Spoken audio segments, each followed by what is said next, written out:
Olá, olá! Sejam muito bem-vindos a mais um episódio do The Masters, em que a gente fala sobre a nossa segunda obra, Entre Drones e Dinossauros, é o nosso segundo livro, e nesse livro especificamente nós estamos sempre com um olhar nas mega tendências. Então nós temos 25 coautores, cada um de uma área, viu, gente? É super interessante. Mas todos eles trazendo reflexões para que nos ajudem a pensar esse presente e esse futuro.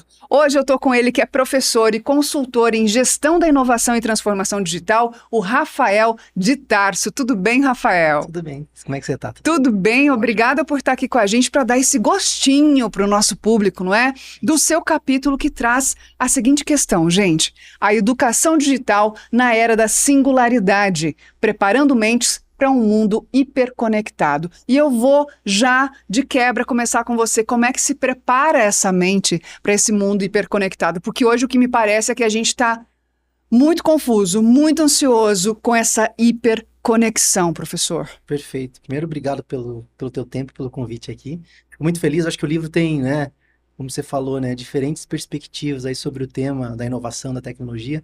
E quando a gente fala, principalmente de educação digital hoje, conectando aí como as pessoas estão se sentindo nesse processo, eu acho que é um pouco perdidos, porque é um volume muito grande de informações. Sim. Ao mesmo tempo, ansiosos, para entender como se posicionar. Que tipo de informação eu vou buscar, que tipo de referência eu vou buscar em relação à transformação digital, das novas tecnologias, mas principalmente eu entendo assim que a gente precisa ter um olhar um pouco mais cuidadoso com as diferentes gerações, diferentes perspectivas e histórias de vida nesse processo, sabe? A tecnologia, assim, ela está disponível até certo ponto, para quem a gente sabe que existem diferentes realidades no país de infraestrutura tecnológica, de acesso, isso já é um ponto, mas eu acho que isso com o tempo a gente vai resolver. Mas por outro lado, muitos de nós não fomos preparados, para viver no mundo imerso do digital. E aí eu entendo que, nesse sentido, você tem essas diferenças. Para quem está começando e já nasceu envolvido com a tecnologia, tem alguns desafios, até entender que esse equilíbrio entre o analógico e o digital é importante, ou seja, existe vida fora do digital hoje, existe emprego fora do digital, então essa preocupação de me preparar para equilibrar isso, e lidar com questões como segurança, como hiperexposição, outros aspectos que eu possa me sentir vivo, livre, eu possa buscar meus sonhos de uma maneira segura. Eu acho que esse é um ponto importante. Existe uma outra geração que foi se adaptando, A partir do momento que teve contato com o computador, viu as empresas se mudarem ou alterarem a sua forma de trabalho, vem se adaptando, mas também está ansiosa, principalmente com a inteligência artificial, e com essas possibilidades de ver a sua atividade ser substituída, talvez por parte dessas tecnologias.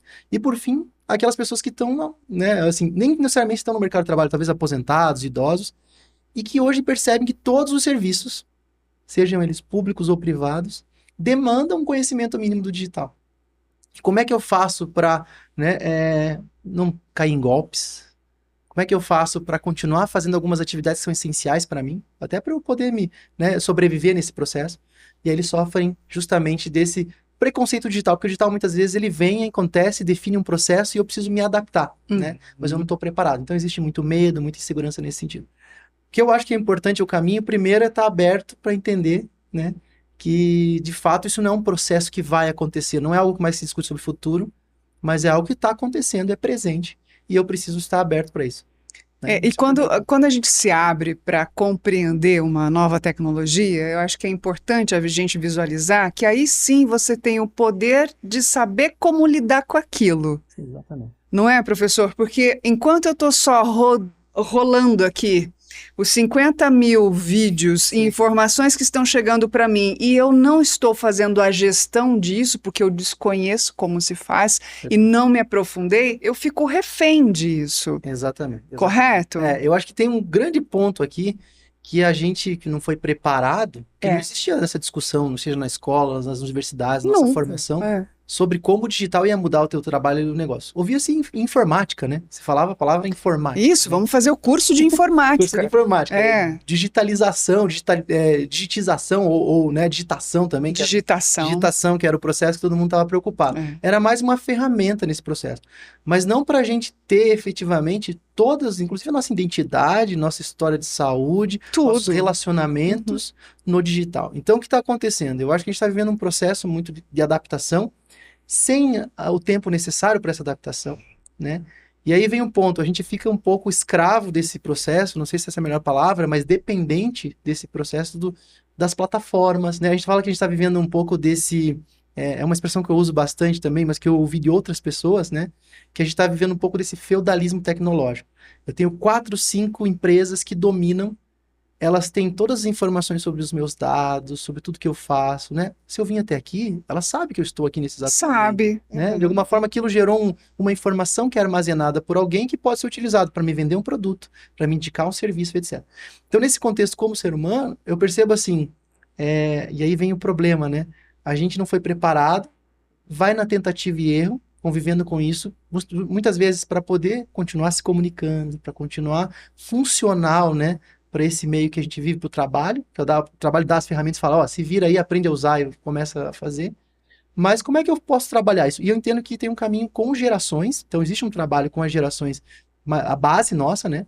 Para trazer questões que não é mais sobre como usar o digital, porque eles estão nascendo e vivendo isso. Meu filho de 4 anos, ele já escolhe o filme do Netflix, né? E ele sabe, ele tem essa coisa que eu nunca fui exposto antigamente, né? Algo como você falou, passar, né? Para ele isso é um processo comum. Para ele não é, até a compra é uma ação, né?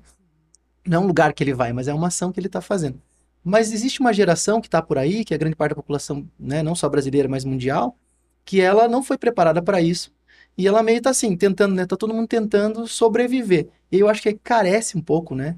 Da gente ter outras visões de formações, discussões e educação mesmo, para trabalhar não só os profissionais, mas também essa geração que é mais dependente, que é a terceira idade, que são, né, os mais idosos, que sofrem constantemente quando não tem alguém na família que tem paciência para explicar, ó, né? Depende Isso. muito disso, né? Acho que isso é um E pouco aí existe realmente um grande impacto na saúde mental da população. Porque, professor, uma coisa é você ter inúmeras informações, a outra coisa é que a gente sabe que para a gente ter uma educação, ou seja, adquirir um conhecimento, leva-se tempo, perfeito. independentemente do mundo em que eu esteja. Perfeito. Não é? Então, essa educação para você entender que você não pode mais ser passivo diante de tantas informações, mas sim você tem que ser o gestor da tua playlist do que você recebe e do teu tempo, principalmente, do tempo gasto, não é, professor? Seria é isso que você está me dizendo? Esse o preparo mental para o mundo hiperconectado? Eu acho que existem alguns caminhos. Por ser um problema complexo, né? Eu acho que ele passa por diversas ações. Então, passa sim, claro, por questões relacionadas à educação básica, trazer temas como pegada digital, segurança digital, literacidade digital, que é uma palavra muito utilizada, né? Existem alguns, inclusive, indicadores hoje de como eu acompanho se um jovem de 12 anos ele tem a capacidade de entender os riscos, né? O bullying, que é um cyberbullying, que é um ponto muito interessante, tem se discutido muito hoje, né? Você tem casos aí graves e críticos, né? Gravíssimos, Em sim. relação aos jovens, né? Pela hiperexposição. Então, primeiro tem um trabalho que eu acho que é trazer temáticas que são mais não relacionadas à tecnologia em si, à parte técnica, mas esse aspecto mais humano das relações, etc., para a discussão desses jovens. De como a gente lida com como isso, agir com né? isso, né? Isso. E quando identificar, quais são os caminhos que eu tenho para resolver isso? Esse é um ponto. O segundo é quando eu trabalho com a geração adulta, população adulta, e a questão das pessoas de mais idade, eu preciso ter programas específicos para isso, porque, assim, claro que tem, mais uma vez, né? A gente vive em tons de cinza. Eu tenho pessoas que têm em casa uma educação diferente, que têm a possibilidade, discute-se em casa esses aspectos, mas a grande maioria, né, a gente está vivendo um contexto no próprio país que a gente tem, que é aposta, né? Isso. Você tem jogos virtuais que estão você ganhar dinheiro rápido e perder dinheiro, endividamento da própria população em relação a esses jogos. Então a gente tem um contexto, né, nível de educação muito baixo ainda. Eu acho que esse desafio que a gente tem, isso é sistêmico e precisa trabalhar em conjunto. Não é o governo que vai resolver sozinho. É a empresa, é a iniciativa privada também, ao formar os seus colaboradores. Quer dizer, o que impede hoje um RH que trata, né, de questões, vários aspectos no âmbito do seu trabalhador, trazer essas questões do endividamento, questões do digital, de como utilizar, porque isso envolve a saúde mental desse colaborador também. Então, para mim isso é uma ação, não é exclusiva da empresa, é uma ação coletiva, mas eu como indivíduo, eu preciso também ter um cuidado e entender o seguinte, como é que eu, né? E aí eu acho que é um ponto importante. Como é que eu autogerencio a minha vida hoje e equilibro em relação àquilo que eu faço, né? Para mim é um desafio, mesmo a educação do meu filho, às vezes eu me pego no celular e falo, caramba, eu tô cobrando do meu filho que não veja o celular, mas qual é o meu exemplo? Uhum. E para mim acho que existe um espaço aí para essa reflexão que ele ainda a gente tem no dia a dia, a gente para pouco para pensar sobre isso, né? Então, quais são os caminhos? Eu acho que o caminho passa por iniciativas na base da educação, iniciativas que envolvam as empresas com seus colaboradores e iniciativas individuais, né? Essa autorresponsabilização para entender que nem todas as nossas soluções estão ali dentro, né? A gente precisa olhar também para as pessoas que estão do nosso lado, nessa convivência, essa construção. Professor, o Ray Kurzweil, que é um estudioso, Uhum. né, de futuro, ele falava lá que em 2040 a inteligência artificial superaria a humana. Depois ele jogou para 2035, Ele foi reduzido. depois 2029. O senhor, como um estudioso dessa área, eu gostaria de entender, você acredita nessa questão ainda de superação da inteligência humana? Então, é uma discussão bem difícil, assim. Eu confesso que tem dias que eu acredito mais e dias menos. Uhum. Mas hoje, eu entendo que, do ponto de vista de infraestrutura tecnológica, até com essa questão, vai ter um evento agora sobre supercomputadores, eu vou participar, enfim, existem algumas iniciativas nesse sentido. Do ponto de vista de infraestrutura tecnológica, capacidade, né, da tecnologia, aí hardware, Sei. e até a própria, né, a própria inteligência artificial, acho que existe sim de superar. Eu tive no Vale do Silício ano passado, conversando com outro professor, e ele comentou comigo assim, olha, 48 meses com os modelos de IA generativa, Ah, mais de 70% dos trabalhos feitos por humanos vão ser substituíveis. A questão de tempo é uma questão política, é uma questão, talvez, de adoção das empresas, mas pelo custo, aí com a relação de mercado, né? sim. Pelo custo e pelo tema produtividade, porque a gente estava falando de tempo, né? A questão da produtividade, essencialmente, hoje a tecnologia vai superar. E eu acho que ela tem algumas barreiras a serem vencidas para fazer isso. Agora, do ponto de vista filosófico, quando você envolve questões como, né, aí olhando para o aspecto humano mesmo, o que que define uma inteligência humana? Né? Aí eu posso entrar em outros aspectos.